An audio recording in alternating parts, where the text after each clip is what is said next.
Most of you in this room will know that carers are mothers and fathers, sisters and brothers, husbands and wives, sons and daughters, friends and neighbours.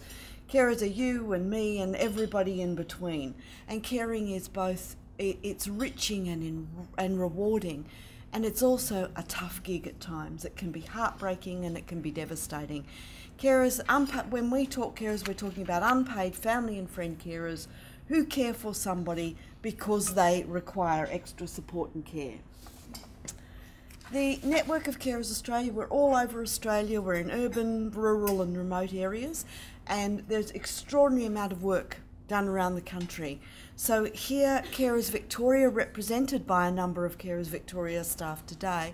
Carers Victoria is doing an extraordinary amount of work across a range of these areas. Also across Australia are unique innovations in the Northern Territory, with of course its vast Aboriginal populations and its remote communities. They have a troopy respite program.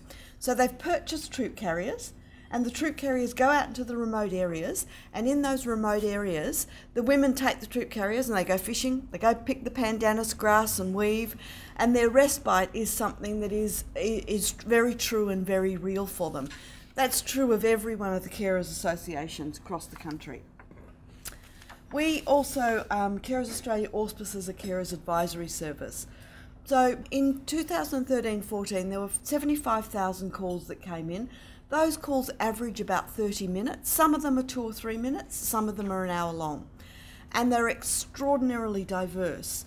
Carers ring for respite, they ring for counselling, they ring for training, for peer support, but they also ring for much more complicated matters. So they ring up about social security, access, etc. Now, you might not know that carer payment is the only payment you cannot apply for online.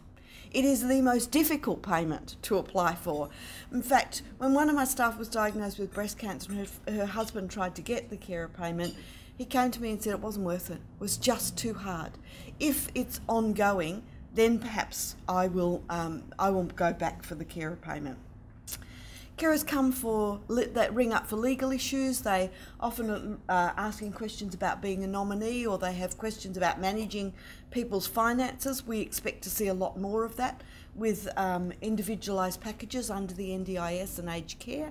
So our staff have to be, our staff who answer the telephone have to be multi-talented. So they've got to know about pretty much everything that might impact a carer's life.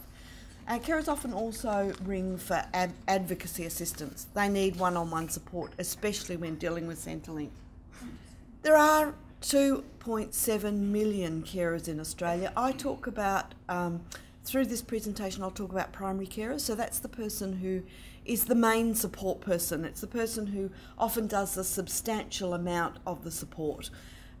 So in my mother's case, probably the most important thing I've ever done in my life, and the greatest honour I've ever had in my life, was to care for my mother in her dying days, and to talk her through her death. The only thing she ever asked of us was that she be allowed to die in her own bed. I don't remember her asking us for anything else. If she'd had less than 6 kids, that would have been a tough gig. But she had 6 of us.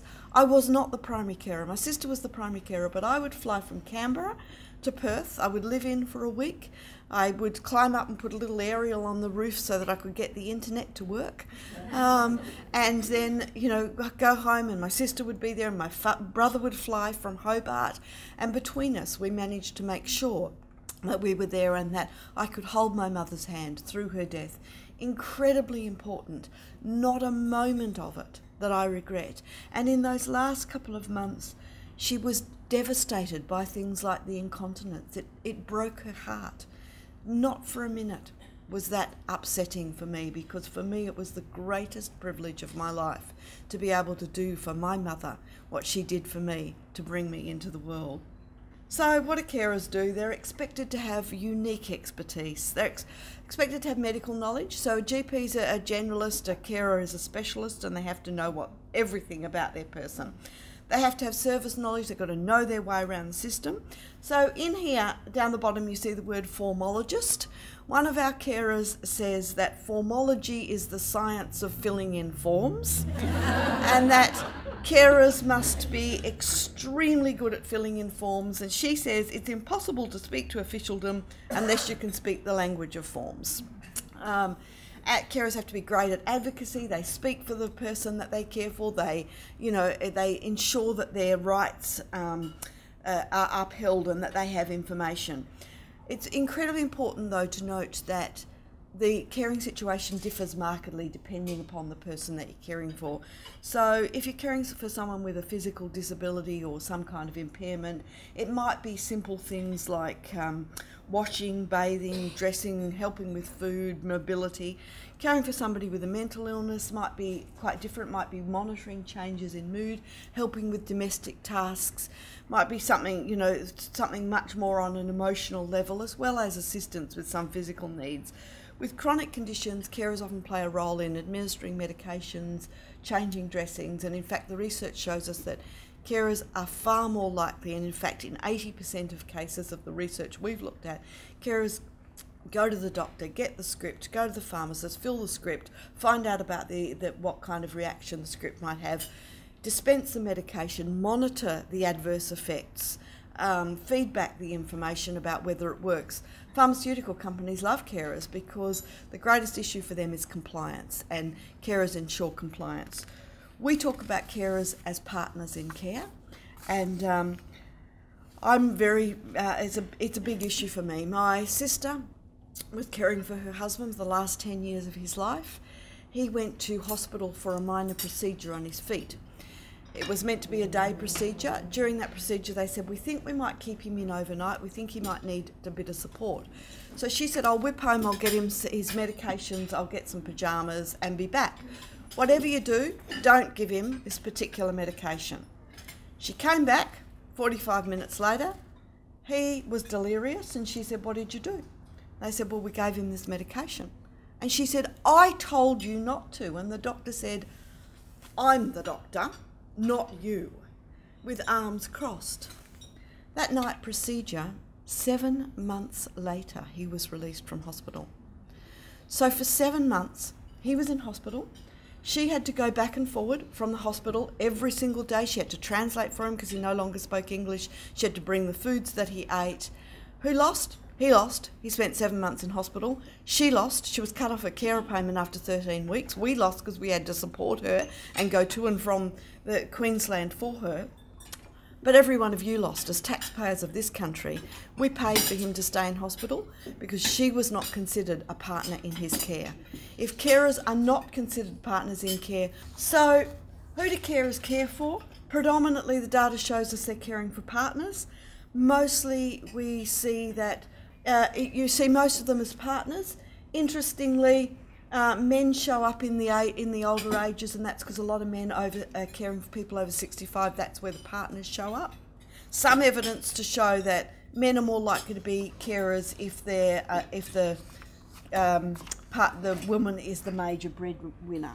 Interestingly, with this graph, you'll see that women are considerably more likely to take on a caring role or a co-caring role during their working years. At the other end, the gap closes. Some of that is because of the differing age expectancy between men and women, and so men, when they're caring, are caring for older partners, whereas for women they're often widowed.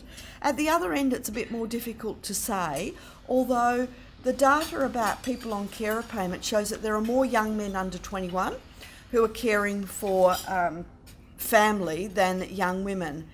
I can't tell you the number of times a young man has said to me, Mum was diagnosed with a degenerative condition and Dad took off, and now I'm the carer.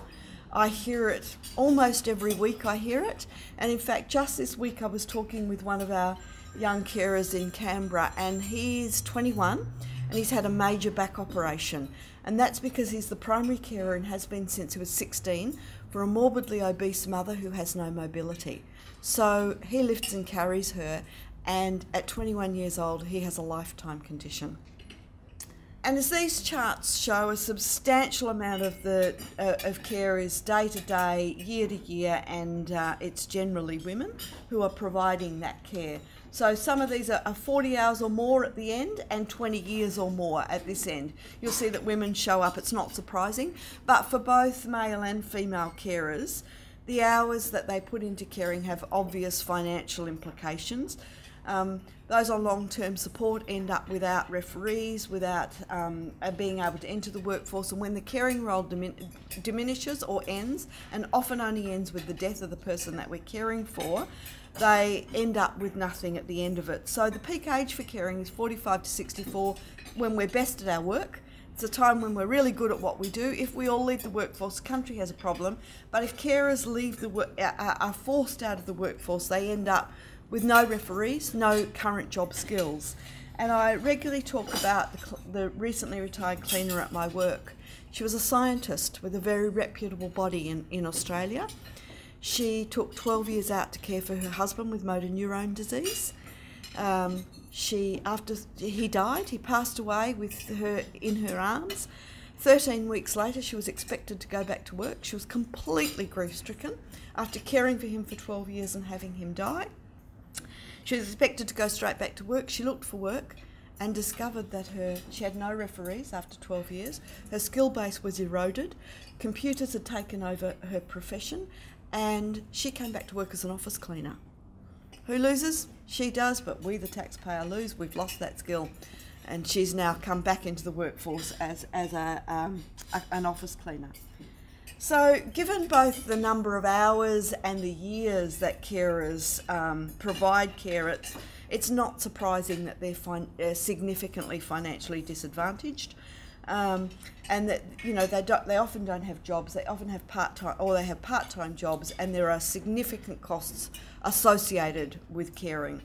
So the second column shows us that carers actually struggle with a number of issues around hardship. Carers are more likely to be in the lower 2 income quintiles and very rarely in the higher income quintiles. Nearly 40% of carers tell us in this survey, the Hilda survey, that they've had to ask family or friends for financial assistance because they've got a shortage of money. About a third of them tell us that they're unable at some point in the year to meet their basic bills, electricity, phone, gas. And 1 in 7 tell us that they sell or pawn an item because they need to purchase something and they don't have the money to do it. They have general lower well-being than other carers, and in fact carers will often have been measured as having the lowest well-being of any group ever measured in this country. They're also often very isolated. Their health is affected by the fact that they're isolated, their sleep's interrupted, they're quite stressed, and they're often isolated. Carers of people with dementia will tell us that but once their person is diagnosed with dementia, nobody asks them anywhere again. We don't yet have dementia-friendly communities, which is a crime, considering the data around dementia at this point in time. So people will tell us they went to dinner. After the third time he said, "This is nice, what is it?" people went, "Oh, I don't think I can cope with that." At some point we have to shift that, because not only is that person with dementia isolated, but that carer is isolated. So the impact of the STAC also tells us that there are about 86,800 primary carers of the 770 who are assisting with incontinence, and that 4 out of 5 of them are female. So the impact of caring for somebody with incontinence can be quite significant for unpaid family and friends who are caring. There are often considerable financial costs, as most of you know, and the household bills will increase. So we hear of things like in Arnhem Land, where I met a traditional Yolngu woman who had 3 members of her family who were all incontinent, and she washed by hand. So she did all of the bedding and all the clothing by hand. So a very well-meaning, with very good intentions organisation purchased a washing machine for her. She said to me, "It ruined my life," because as a Yolngu woman, she lives in a community, so therefore a washing machine is a community facility. So 24 hours a day that washing machine went. There's no laundromat in the area. There's 1 or 2 machines. The washing machine went 24 hours a day. Her bills became impossible, and she was in serious trouble because she couldn't meet her electricity bills. So there are times when we think we're doing the right thing, we actually make it a little bit harder. So carers, as we've heard before, people are reluctant to talk about incontinence. We don't stand up and say, yes, well, I have an issue, and carers don't, because they worry about the stigma. They don't talk about what is happening at home, which means they're often left alone. I know my sister used to say, the only place that I can tell somebody that I love getting out those 4 hours a week I work and say and excuse me, I don't mean to offend anybody, I just want to get away from the piss and shit for a few minutes. She loved her husband without any question. She gave him a dignified death. She gave him a wonderful life. But there were some days when she went, I just don't want to deal with it. There were some times when it was in the middle of a meal when she went, I just don't want to do this. So we know that it's a rough gig. You know, it's a significant responsibility for carers, and what we know is that many carers many people will end up in residential care because a partner isn't able to deal with it, and particularly in the aged populations. So we know that that older people will tell us that it was the point where, as a 92-year-old man caring for an 88-year-old, partner with Alzheimer's, that the parts of the Alzheimer's they could manage, but they actually couldn't manage with the washing and the cleaning when it comes to incontinence. We have to be able to find ways to support carers much better. So one of our constant themes is that carers must be recognised as partners in care. They must be understood by professionals. They must be kept informed about treatments. They must be able to participate in the decisions about the people that they're caring for, because they know they're the specialist. They need information provided to it. From what we hear and the example I gave you about my sister, it just does not happen. It so infrequently happens that carers are engaged. In fact, we hear all the time of doctors saying, I don't want to talk to you, I'm talking to this person, when in fact the person requires somebody to speak for them. We hear of pharmacists not giving information to carers, and the problem with that is the person is at risk at the end of the day. So against this background, the contribution to information services by the Continence Foundation of Australia is absolutely invaluable. Your focus on carers is really exciting, because we know that carers are often carrying the responsibility for people. So I've timed myself to make sure I don't go over 20 minutes, and I'm exactly on time. But I want to say as I finish that we value being able to work with the Continence Foundation. We know that for carers, some things might tip them over the edge. We know that that caring is rewarding and enriching. We know it's also a tough gig. We also say that anyone, anytime, can become a carer. A friend of mine recently had, with 6 children, one of them dived in the water, is a quadriplegic. Their entire life has changed. Anyone, anytime. And as Michael said earlier, I say regularly, in our lifetimes, each of us is likely to be or need a carer. I am not the only grey-haired person in this room who in the next period of my life will be requiring some care. I hope that my children and my grandchildren are able to cope in the way we coped and looked after my mother. I know, though, that parts of it are really hard and the expectation can't be there, but there are good carers out there doing an extraordinary job, and I raise my hat to each and every one of them. Thank you.